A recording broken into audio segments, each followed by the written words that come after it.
Assalamualaikum warahmatullahi wabarakatuh. Salam sejahtera untuk kita semua. Yang terhormat kepada Ibu Dr. Randa Dewi Kuryati MPD, serta Bapak Muhammad Akbar Budiman SPD MSI selaku dosen pengampu mata kuliah Ekonomi Syariah.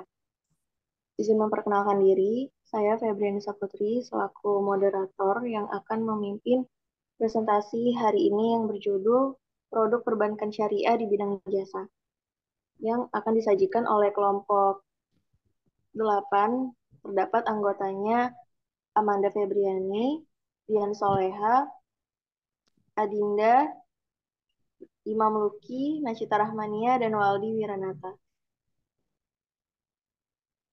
Materi pertama akan saya jelaskan tentang definisi produk jasa.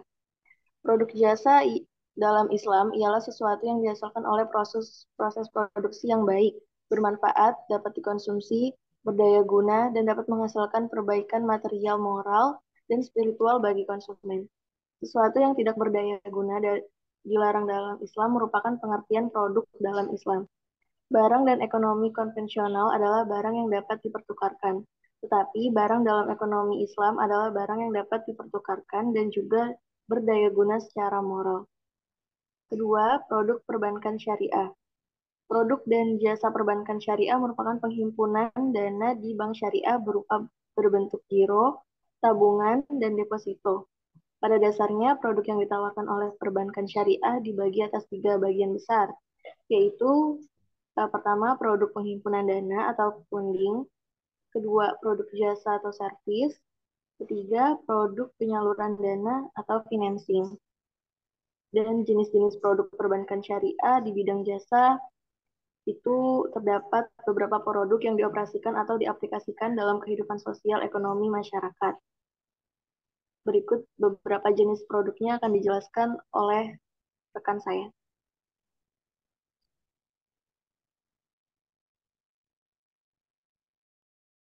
Baiklah, selanjutnya adalah definisi hilawah. Secara etimologi, hilawah berasal dari kata tah, tahawul artinya berpindah atau tahwil berarti pengalihan. Sederhananya, pengertian hilawah adalah pengalihan utang atau piutang dari pihak kreditur kepada pihak penanggung pelunasan utang. Konsep hilawah adalah memindahkan utang dari muhlil sebagai peminjam pertama kepada pihak muhalail sebagai peminjam kedua. Proses pengalihan tanggung jawab ini harus disahkan melalui akad hilawah atau kata-kata. Kemudian untuk dasar hukum hilawah Quran Surat Al-Baqarah ayat 282 mengatakan bahwa hai orang-orang yang beriman, apabila kamu bermuamalah tidak secara tunai untuk waktu yang ditentukan, hendaklah kamu menuliskannya. Dan hendaklah seorang penulis di antara kamu menuliskannya dengan benar. Sementara dasar hukum hiwala dari hadis yaitu menunda-nunda pembayaran hutang yang dilakukan oleh orang mampu adalah suatu kezoliman. Maka, jika seseorang di antara kamu dialihkan hak penagih hutangnya atau dihiwalakan kepada pihak yang mampu atau diterimalah dari hadis riwayat Bukhari. Selanjutnya yaitu skema hiwala dalam perbankan syariah.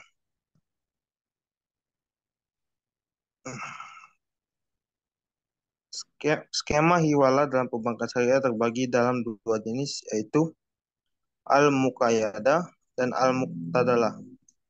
Yang pertama al-muqayyadah adalah skema hiwalaya yang memindahkan tanggung jawab pembayaran hutang piutang kepada pihak kedua. Hiwalaya al-muqtalah, kebalikan dari contoh hiwalaya sebelumnya. Hiwala al-muqtalah yaitu konsep hiwala dengan pengalihan utang secara tidak tegas sebagai pengganti pelunasan utang pihak pada pihak kedua. Selanjutnya yaitu rukun dan syarat hiwalaya. Hiwala. Baik.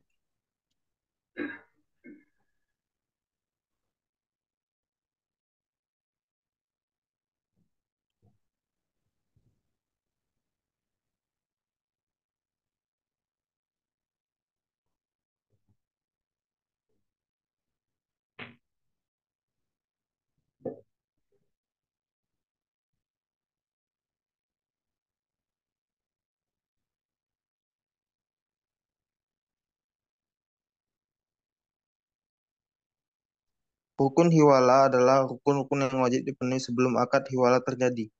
Apabila tidak terpenuhi salah satunya, maka akad hiwala tidak dapat dilakukan. Rukun-rukun tersebut antara lain yang pertama muhlil. Rukun hiwala mempunyai hutang dalam hal ini. Muhlil harus berakal sehat, balik dan mempunyai kemampuan melaksanakan hutang atau muhlil menjalankannya atas keinginan pribadi tanpa paksaan dari pihak lain. Yang kedua muhal. Muhal yaitu memberikan hutang atau pihak piutang sama seperti syarat muhlil.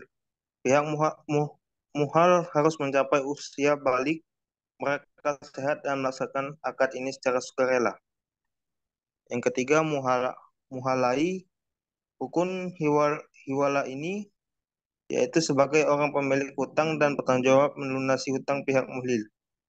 Pihak ini harus mempunyai akal sehat, balik, kemampuan finansial, dan memahami pelaksanaan akad.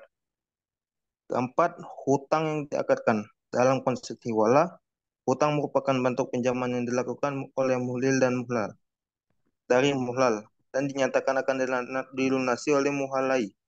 Hutang tersebut boleh berupa uang, aset, dan benda-benda berharga lainnya. Selanjutnya itu syarat hiwala.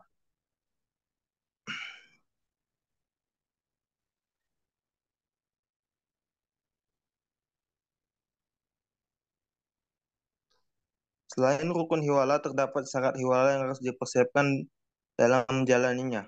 Yang pertama yaitu pihak berhutang atau muhlil rela melaksanakan akad ini. Kedua, produk hutang harus dibayarkan sesuai haknya, sama baik jenis dan jumlah hutang, waktu pelunasan dan kualitasnya. Misalnya, bentuk hutang berupa emas, maka pelunasannya harus berbentuk emas dengan nilai setara. Ketiga, pihak muhalai harus bertanggung jawab dan menanggung hutang setelah adanya kesepakatan bersama muhlil. Yang terakhir yaitu pihak muhal yang keempat, pihak muhal atau pemberi hutang harus menyetujui akad hiwala. Yang terakhir, hutang tetap berada dalam penjaminan pelunasan. Saya kembalikan kepada moderator.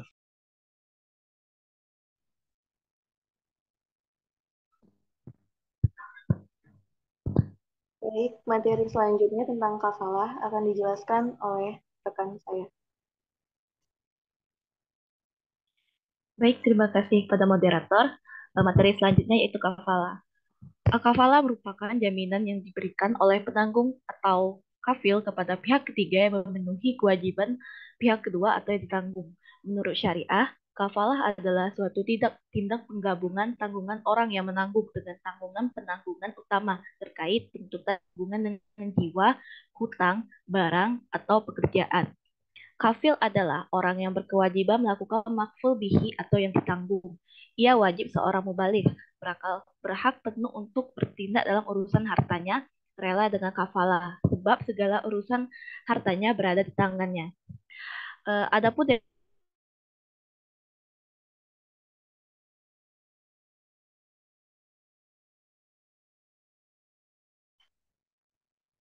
Baik, sepertinya Nacita terkendala sinyal, maka materi tentang landasan hukum kafalah akan saya lanjutkan. Kafalah merupakan salah satu bentuk ikatan antar sesama umat manusia.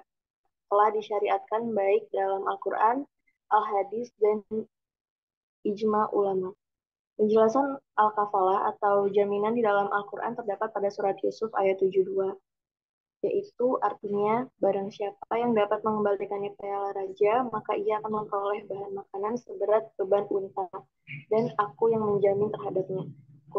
Quran surat Yusuf ayat 72. Dalam hadis, transaksi kafalah terjadi semenjak masa Rasulullah Shallallahu Alaihi Wasallam. Salah satu hadis Nabi yang berkaitan dengan kafalah seperti yang diriwayatkan oleh Ibnu Majah, yaitu penjamin adalah orang yang berkewajiban harus membayar dan hutang juga harus dibayar. Ijma ulama mengenai kafalah, para ulama berijma membolehkannya.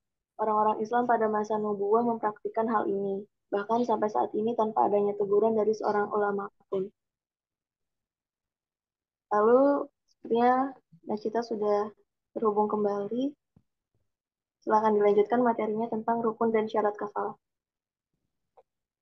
Baik, maaf jika terkendala jaringan tadi. Saya akan melanjutkan materi rukun kafalah. Menurut Suhendi, rukun kafalah adalah sifat kafalah, ijab kabul, maf'ul bih, objek atau tanggungan, kafil atau penjamin, makful anhu atau tertanggung, dan makful lahu atau penerima hak tanggungan. Adapun penjelasan atas rukun kafalah tersebut yaitu yang pertama, sifat kafalah atau ijab kabul. Sifat atau ijab kabul bisa diekspresikan dengan ungkapan yang menyatakan adanya kesanggupan untuk menanggung sesuatu, sebuah kesanggupan untuk menentukan kewajiban. Yang kedua, makful bihi atau objek tanggungan. Objek pertanggungan harus bersifat mengikat terhadap diri tertanggung dan tidak bisa dibatalkan tanpa adanya sebab yang syar'i. Yang ketiga, kafil atau penjamin. Ulama fiqh mensyaratkan seorang kafil haruslah orang yang berjiwa filantropi, orang yang terbiasa berbuat baik demi kemaslahatan orang lain. Selain itu, ia juga harus orang yang balik dan berakal. Yang keempat, makful anhu atau tertanggung. Syarat utama yang harus melekat pada diri tertanggung atau makful anhu adalah kemampuannya untuk menerima objek pertanggungan, baik dilakukan oleh diri pribadinya atau orang lain yang mewakilinya. Selain itu, makful anhu harus dikenal baik oleh pihak kafil. Yang kelima, makful lahu atau penerima hak tanggungan. Ulama mensyaratkan makful lahu harus dikenali oleh kafil guna meyakinkan pertanggungan yang menjadi bebannya dan mudah untuk memenuhinya. Selain itu, ia juga disyaratkan untuk menghadiri majlis akad. Ia adalah orang yang balik dan berakal, tidak boleh orang gila atau anak kecil yang belum berakal. Syarat kafalah. Kafalah sebagai suatu jasa penjaminan merupakan salah satu bentuk perikatan dalam Islam. Adapun syarat sahnya menurut Sabik yaitu satu, tindak hukum syariah yang disepakati. Maksudnya bahwa perjanjian yang diadakan oleh para pihak itu bukanlah perbuatan yang diadakan oleh oleh para pihak itu bukan perbuatan yang bertentangan dengan hukum atau bertentangan dengan hukum syariah. Yang kedua, harus sama rida dan ada pilihan. Maksudnya, perjanjian yang diadakan para pihak haruslah didasarkan pada kesepakatan oleh kedua belah pihak, yaitu masing-masing pihak rida atau rela akan isi perjanjian tersebut, atau dengan kata lain, isi perjanjian tersebut adalah kehendak para kedua belah pihak tersebut. Yang ketiga, harus jelas dan gamblang, yang artinya dipenjanjikan oleh para pihak harus terang tentang apa yang menjadi isi perjanjian, terjadinya kesalahpahaman di antara para pihak tentang apa yang mereka janjikan di kemudian hari. Jenis-jenis kafalah menurut Antonio dibagi menjadi 5 jenis, yaitu yang pertama, kafalah bin naf, merupakan akad yang memberikan jaminan atas diri atau personal guarantee. Sebagai contoh dalam praktik perbankan, untuk bentuk kafalah bin nafis adalah seseorang nasabah yang mendapatkan pembiayaan dengan jaminan nama baik dan ketokohan seseorang atau pemuka masyarakat. Yang kedua, kafalah bil ma'al, merupakan jaminan pembayaran barang atau pelunasan utang. Bentuk kafalah ini merupakan medan yang paling luas bagi bank untuk memberikan jaminan kepada para nasabahnya dengan imbalan fee tertentu. Yang ketiga, kafalah bitaslim. Jenis kafalah ini biasa dilakukan untuk menjamin pengembalian atas barang yang disewa pada waktu masa sewa berakhir. Yang keempat, kafalah al-munajazah, merupakan jaminan mutlak yang tidak dapat dibatasi oleh jangka waktu dan untuk kepentingan atau tujuan tertentu. Yang kelima, kafalah al-mualakah. Bentuk jaminan ini merupakan penyederhanaan dari kafalah al-munajazah, baik oleh industri perbankan maupun asuransi, di mana jaminan dibatasi oleh kurun waktu dan tujuan-tujuan tertentu. Mekanisme kafalah. Skema aplikasi kafalah dalam perbankan syariah dapat digambarkan sebagai berikut. Secara umum, aplikasi al-kafalah dalam perbankan syariah dapat dijelaskan, yaitu bank sebagai lembaga keuangan menjamin pihak yang ditanggung atau nasabah dengan menyerahkan jaminan atau garansi bank kepada tertanggung atau pihak ketiga atau pemilik proyek. Apabila di kemudian hari nasabah melakukan cedera atau ingkar janji atau wan prestasi. Yang kedua, nasabah atau pihak yang ditanggung memiliki kewajiban kepada pemilik proyek untuk menyelesaikan pekerjaannya sesuai dengan perjanjian kerja yang disepakati antara pihak yang ditanggung atau pihak pelaksana kerja dengan pihak tertanggung atau pihak pemberi kerja. Peranan kafalah pada dasarnya adalah untuk meningkatkan hubungan muamalah sesama umat muslim pada khususnya dan umat manusia pada umumnya yang di dalamnya terkandung unsur tolong-menolong. Memberikan penjaminan merupakan salah satu bentuk tolong-menolong. Kafalah berfungsi untuk memperlancar transaksi atau kerjasama bagi pihak-pihak yang akan melakukan suatu transaksi maupun kerjasama yang bernilai besar dan mengandung risiko. Baik, itu saja penyampaian materi dari saya. Saya kembalikan kepada moderator.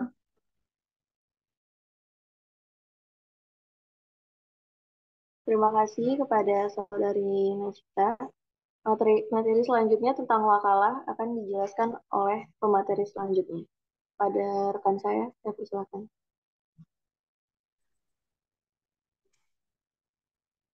Baik, terima kasih kepada moderator. Di sini saya akan melanjutkan materi mengenai jasa perbankan syariah berupa wakalah.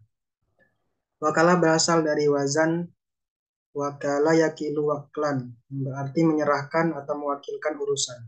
Sedangkan wakalah adalah pekerjaan wakil. Al-wakalah juga berarti penyerahan atau al-tafwid dan pemeliharaan atau al-hifz. Menurut kalangan Syafi'iyah, arti wakalah adalah ungkapan atau penyerahan kuasa kepada orang lain supaya melaksanakan sesuatu dari jenis pekerjaan yang bisa digantikan dan dapat dilakukan oleh pemberi kuasa. Dengan ketentuan pekerjaan tersebut dilaksanakan pada saat pemberi kuasa masih hidup. Wakalah dalam arti harfiah adalah menjaga, menahan atau penerapan keahlian atau perbaikan atas nama orang lain. Dari sini kata taukil diturunkan yang berarti menunjuk seseorang untuk mengambil alih atas suatu hal juga untuk mendelegasikan tugas apapun ke orang lain. Akad wakalah adalah akad yang memberikan kuasa kepada pihak lain untuk melakukan suatu kegiatan di mana yang memberi kuasa tidak dalam posisi melakukan kegiatan tersebut. Akad wakalah pada hakikatnya adalah akad yang digunakan oleh seseorang apabila dia membutuhkan orang lain atau mengerjakan sesuatu yang tidak dapat dilakukannya sendiri dan meminta orang lain untuk melaksanakannya. Pada pelaksanaannya, mengenai akad wakalah, para ulama mempunyai beberapa pendapat berbeda. Yang pertama itu menurut ulama Hanafiyah, akad wakalah yang dilakukan wakil secara bebas merupakan tanggung jawabnya sendiri. Walau nanti setelah akad selesai, antara pemberi dan penerima wakil akan melakukan serah terima hasil akad yang dimaksud. Sedangkan menurut kalangan ulama Syafi'iyah dan Hanafiyah, menyatakan bahwa segala tanggung jawab dari segala perbuatan tersebut berada pada pemberi kuasa kepada wakil. Wakil hanya berlaku sebagai pelaksana. Karena itu, segala tanggung jawab ada pada pemberi kuasa. Sedangkan menurut ulama Malikiyah, menyebutkan bahwa persoalan tersebut tergantung dari kebiasaan dalam masyarakat. Kegiatan wakalah bisa juga terjadi apabila pekerjaan yang diwakilkan itu amat banyak, sehingga tak dapat dikerjakan sendiri. Maka dia boleh berwakil untuk mengerjakan pekerjaan yang tidak dapat dia kerjakan. Wakil tidak boleh berwakil pula kepada orang lain, kecuali dengan izin yang berwakil atau karena terpaksa. Selanjutnya, jenis-jenis wakalah. Wakalah dapat dibedakan menjadi al-wakalah al-ammahdah, al-wakalah al-khosoh, al-wakalah al-muqayyadah, dan al-wakalah mutlaqoh. Al-wakalah al-khosoh adalah prosesi pendelegasian wewenang untuk menggantikan sebuah posisi pekerjaan yang bersifat spesifik. Al-wakalah al-ammah adalah prosesi pendelegasian wewenang bersifat umum, tanpa adanya spesifikasi. Al-wakalah al-muqayyadah dan al-wakalah mutlaqoh adalah akad di mana wewenang dan tindakan si wakil dibatasi dengan syarat-syarat tertentu. Sedangkan menurut Muhammad Ayub, jenis-jenis wakalah terdiri dari wakil bil khusoma atau mengambil alih beragam perselisihan atas nama prinsipal. Wakil bil taqozi atau penerimaan utang, wakil bil qobazah atau kepemilikan utang, wakil bil ba'i atau keagenan perdagangan, dan wakil bil sirroh atau keagenan untuk pembelian. Selanjutnya landasan hukum wakalah. Yang pertama dari Al-Quran. Salah satunya ialah dalam surat An-Nisa ayat 35 yang artinya, maka kirimkanlah seorang utusan dari keluarga laki-laki dan bahkan keluarga perempuan. Dan beberapa dalil lain dari Al-Quran. Selanjutnya dalil dari hadis. Itu salah satunya terdapat bahwasanya Rasulullah SAW mewakilkan kepada Abu Rafi'i dan seorang Ansor untuk mewakilinya untuk mengawinkan kabul pernikahan Nabi dengan Maimunah binti Al-Haris. Yang ketiga, dalil ijma. Para ulama sepakat wakalah diperbolehkan. Bahkan mereka cenderung mensunahkannya dengan alasan bahwa hal tersebut termasuk jenis tolong-menolong atas dasar kebaikan dan takwa. Baik, cukup sekian dari saya. Materi selanjutnya akan dijelaskan oleh rekan saya.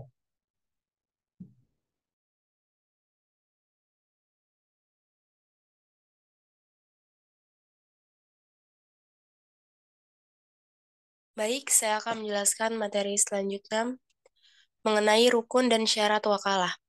Sebagaimana tercantum dalam Fatwa Dewan Syariah Nasional Majelis Ulama Indonesia nomor 10 DSN MUI 4 2000 tanggal 13 April 2018 tentang wakalah. Landasan hukum yang diisyaratkan dalam akad wakalah adalah sebagai berikut, yaitu rukun wakalah. Yang pertama, orang yang memberi kuasa atau al-muwakil. Yang kedua, orang yang diberi kuasa yaitu al-wakil. Yang ketiga, perkara atau hal yang dikuasakan atau al-taukil. Dan yang keempat, pernyataan kesepakatan, ijab dan kobul. Lalu syarat wakalah. Yang pertama, orang yang memberikan kuasa atau al-muwakil diisyaratkan cakap bertindak hukum, yaitu telah balik dan berakal sehat, baik laki-laki maupun perempuan. Boleh dalam keadaan tidak ada di tempat, goib maupun berada di tempat, serta dalam keadaan sakit maupun sehat. Lalu yang kedua, perkara yang diwakilkan atau objek wakalah. Sesuatu yang dapat dijadikan objek akad atau suatu pekerjaan yang dapat dikerjakan orang lain. Perkara-perkara yang mubah dan dibenarkan oleh syara. Memiliki identitas yang jelas dan milik sah dari al-muwakil. Misalnya, jual beli, sewa menyewa, pemindahan barang, pemindahan hutang, tanggungan, kerjasama usaha, penukaran mata uang, pemberian gaji, akad bagi hasil, talak, nikah, perdamaian, dan sebagainya. Lalu yang ketiga, pernyataan kesepakatan, ijab kobul. Kesepakatan kedua belah pihak, baik lisan maupun tulisan, dengan keikhlasan memberi dan menerima baik fisik maupun manfaat dari hal yang ditransaksikan. Lalu yang keempat, pembatalan wakalah dan berakhirnya wakalah. Penjelasannya yaitu apabila pemberi kuasa berhalangan tetap. Dalam hal pemberi kuasa berhalangan tetap, wafat, maka pemberian kuasa tersebut batal, sebagaimana halnya batal dengan adanya pembebasan dan pengunduran diri pemberi kuasa, kecuali diperjanjikan lain. Lalu yang selanjutnya itu perselisihan antara pemberi kuasa dengan diberi kuasa. Apabila terjadi perselisihan antara orang yang diberi kuasa dengan orang yang memberi kuasa, khususnya kehilangan barang yang dikuasakan, maka yang dijadikan pegangan adalah perkataan orang yang menerima kuasa disertai dengan saksi. Apabila sengketa disebabkan pembayaran, maka yang dipegang adalah perkataan penerima kuasa dengan bukti-buktinya. Jika penerima kuasa melakukan suatu perbuatan yang dianggap salah, sedangkan ia beranggapan bahwa pemberi kuasa menyuruhnya demikian, maka yang dijadikan pegangan adalah perkataan penerima kuasa selama penerima kuasa adalah orang yang terpercaya untuk melakukan perbuatan. Lalu yang terakhir, berakhirnya wakalah, yaitu matinya salah seorang dari sahibul akad, yaitu orang-orang yang berakad, atau hilangnya cakap hukum. Lalu diberhentikannya aktivitas pekerjaan dimaksud oleh kedua belah pihak. Selanjutnya, pembatalan akad oleh pemberi kuasa terhadap penerima kuasa yang diketahui oleh penerima kuasa. Lalu, penerima kuasa mengundurkan diri dengan sepengetahuan pemberi kuasa. Dan yang terakhir, gugurnya hak pemilikan atas barang bagi pemberi kuasa. Mungkin itu saja materi yang dapat saya sampaikan. Saya kembalikan kepada moderator.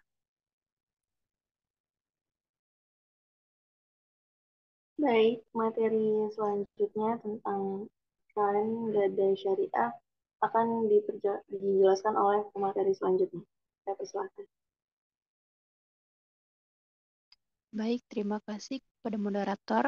Perkenalkan, saya Adinda. Di sini saya akan menjelaskan tentang rahan atau gadai syariah.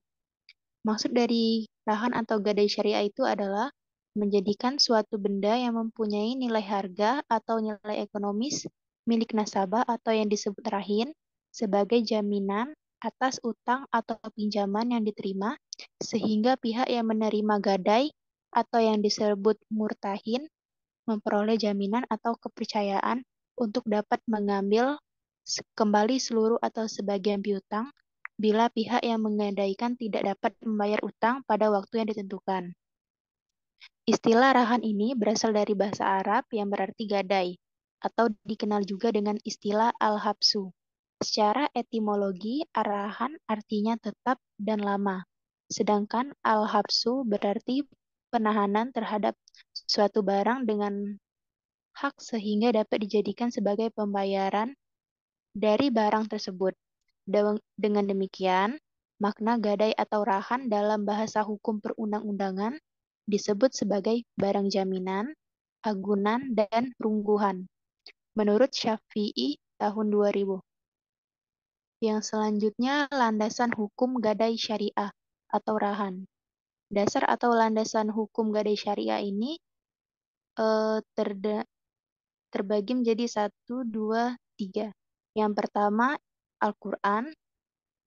Para ulama fikih mengemukakan bahwa akad rahan dibolehkan dalam Islam berdasarkan ketentuan di dalam Al-Quran, yaitu pada surat Al-Baqarah ayat 283, yang artinya, jika kamu dalam perjalanan dan bermuamalah tidak secara tunai, sedangkan kamu tidak memperoleh seorang penulis, maka hendaklah ada barang tanggungan yang dipegang oleh yang berpiutang. Akan tetapi, jika sebagian kamu mempercayai sebagian yang lain, maka hendaklah dipercayai itu menunaikan amanatnya. Dan hendaklah ia bertakwa kepada Allah Tuhannya. Dan janganlah kamu, para saksi, yang menyembunyikan persaksian. Dan barang siapa yang menyembunyikannya, maka sesungguhnya ia adalah orang-orang yang berdosa hatinya. Dan Allah Maha mengetahui apa yang kamu kerjakan. Barang tanggungan itu diadakan bila satu sama lain tidak percaya mempercayainya. Landasan hukum yang kedua yaitu hadis. Terdapat pada hadis riwayat Bukhari yang berbunyi dari Aisyah, sesungguhnya Nabi Shallallahu Alaihi Wasallam membeli makanan secara tidak tunai dari seorang Yahudi dengan menggadaikan baju besinya. Landasan hukum yang ketiga yaitu ijma ulama. Para ulama telah menyepakati bahwa al-rahan boleh dilakukan. Kesepakatan ulama ini didasari tabiat manusia yang tidak bisa hidup tanpa pertolongan dan bantuan saudaranya. Materi selanjutnya, rukun arahan. Menurut Ali tahun 2008, rukun arahan terbagi menjadi 3. Yang pertama, akid, orang yang berakad. Yang kedua, ma'qud alaih, barang yang diakadkan. Yang ketiga, sikhat, akad gadai. Akid itu merupakan orang yang melakukan akad, yang meliputi 2 orang yang bertransaksi, yaitu rahin atau pemberi gadai dan murtahin, penerima gadai. Rukun yang kedua yaitu ma'qud alaihi.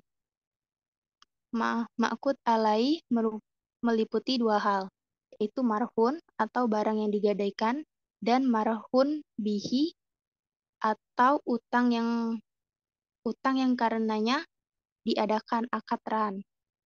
Namun demikian, ulama fikih berbeda pendapat mengenai masukan sikhat sebagai rukun yang terjadinya rahan. Ulama mazhab Hanafi berpendapat bahwa sikhat tidak termasuk sebagian rukun rahan, melainkan ijab. Rukun yang ketiga yaitu sikhat atau akad gadai. Sikhat gadai tidak boleh digantungkan dengan syarat dan tidak disadarkan kepada masa yang akan datang. Hal ini karena akad gadai menyerupai akad jual beli. Dilihat dari aspek pelunasan utang. Apabila akad gadai digantungkan dengan syariat atau disadarkan kepada masa yang akan datang, maka akad-akad fasid seperti halnya jual beli. Yang selanjutnya itu ada syarat-syarat arahan. Yang pertama, syarat yang terkait dengan orang-orang yang berakad adalah cakap bertindak hukum. Kecakapan bertindak hukum menurut jumhur ulama adalah orang-orang yang balik dan berakal. Yang kedua, syarat marhun bih atau utang. Syarat dalam hal ini adalah wajib dikembalikannya oleh debitur kepada kreditur. Yang ketiga, syarat marhun atau agunan. Syarat agunan menurut ahli fikih adalah harus dapat dijual dan nilainya seimbang dengan besarnya utang. Yang keempat, ulama Hanafiyah mengatakan dalam akad itu arahan tidak boleh dikaitkan dengan syarat tertentu atau dikaitkan dengan masa yang akan datang. Karena akad arahan sama dengan akad jual beli. Sekian materi yang dapat saya sampaikan, saya kembalikan kepada moderator. Baik, saya persilahkan kepada pemateri selanjutnya untuk menjelaskan materi jenis-jenis akad perjanjian transaksi gadai syariah. Baik, terima kasih kepada moderator. Di sini saya Amanda Febriani akan menjelaskan mengenai jenis-jenis akad perjanjian transaksi gadai syariah. Jenis-jenis akad perjanjian transaksi gadai syariah ada 4, yaitu yang pertama, qard al-hasan, kedua yaitu mudharabah, ketiga bai muqayyadah, dan yang terakhir yaitu ijarah. Dan yang pertama yaitu qard al-hasan. Akad ini digunakan nasabah untuk tujuan konsumtif. Oleh karena itu, nasabah atau rahin akan dikenakan biaya perawatan dan penjagaan barang gadai atau marhun kepada bank murtahin. Adapun ketentuannya adalah yang pertama yaitu barang gadai hanya dapat dimanfaatkan dengan jalan menjual seperti emas, barang elektronik, dan lain sebagainya. 2. Karena bersifat sosial, maka tidak ada pembagian hasil. Murtahin hanya diperkenankan untuk mengenakan biaya administrasi kepada rahin. Yang kedua yaitu mudharabah. Akad ini diberikan bagi nasabah yang ingin memperbesar modal usahanya atau untuk pembiayaan lain yang bersifat produktif, seperti usaha pengelolaan lainnya. Akad ini memiliki 3 rukun, yaitu pertama adanya 2 atau lebih pelaku, yaitu investor atau pemilik modal dan pengelola atau mudorib. 2. Objek transaksi kerja sama, yaitu modal, usaha, dan keuntungan. 3. Pelafalan perjanjian. Ketiga yaitu bai muqayyadah. Akad ini diberikan kepada nasabah untuk keperluan yang bersifat produktif, seperti pembelian alat kantor atau modal kerja. Dalam hal ini, murtahin juga dapat menggunakan akad jual beli untuk barang atau modal kerja yang diinginkan oleh rahin. Barang gadai adalah barang yang dimanfaatkan oleh rahin atau murtahin. Yang terakhir yaitu ijarah. Akad ijarah merupakan akad yang objeknya merupakan penukaran manfaat harta benda pada masa tertentu, yaitu pemilikan manfaat dengan imbalan sama dengan seseorang penjual manfaat barang. Dalam akad ini ada kebolehan untuk menggunakan manfaat atau jasa dengan sesuatu penggantian berupa kompensasi. Lalu selanjutnya ada mekanisme operasional gadai syariah atau RAN. Ketentuan atau mekanisme terkait operasional gadai syariah atau RAN diatur dalam Fatwa Dewan Syariah Nasional Majelis Ulama Indonesia nomor 25 tahun 2002 tentang RAN. Adapun ketentuan-ketentuan pokok dalam fatwa tersebut adalah sebagai berikut. Yang pertama yaitu murtahin atau penerima barang mempunyai hak untuk menahan marhum atau barang sampai semua utang rahin atau yang menyerahkan barang dilunasi. Yang kedua yaitu marhun dan manfaatnya tetap milik rahin. Pada prinsipnya, Marhun tidak boleh dimanfaatkan oleh murtahin kecuali seizin rahin. Dengan tidak mengurangi nilai marhun dan pemanfaatannya ini sekadar pengganti biaya pemeliharaan dan perawatannya. Yang ketiga yaitu pemeliharaan dan penyimpanan marhum pada dasarnya menjadi kewajiban ran, namun dapat juga dilakukan oleh murtahin. Sedangkan biaya yang pemeliharaannya tetap menjadi kewajiban rahin, besar biaya pemeliharaan dan penyimpanan marhum tidak boleh ditentukan berdasarkan jumlah pinjaman. Baiklah, itu saja yang dapat saya sampaikan. Saya kembalikan kepada moderator. Baik, penjelasan dari Saudari Amanda Febriani merupakan materi terakhir yang bisa kami jelaskan. Sebelum mengakhiri presentasi ini, bisa kita ringkas beberapa hal penting, yaitu produk jasa dalam Islam ialah sesuatu yang dihasilkan oleh proses produksi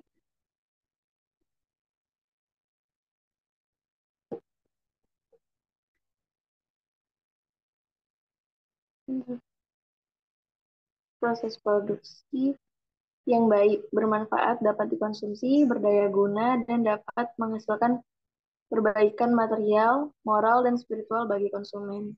Sesuatu yang tidak berdaya guna dan dilarang Islam merupakan pengertian produk dalam Islam. Lalu, kedua, hiwalah adalah pengalihan utang atau piutang dari pihak kreditur kepada pihak bank, kepada pihak penanggung pelunasan hutang. Konsep hiwalah adalah memindahkan utang dari muhil sebagai peminjam pertama kepada pihak muhal alai sebagai peminjam kedua. Proses pengalihan tanggung jawab ini harus disahkan melalui akad hiwalah atau kata-kata.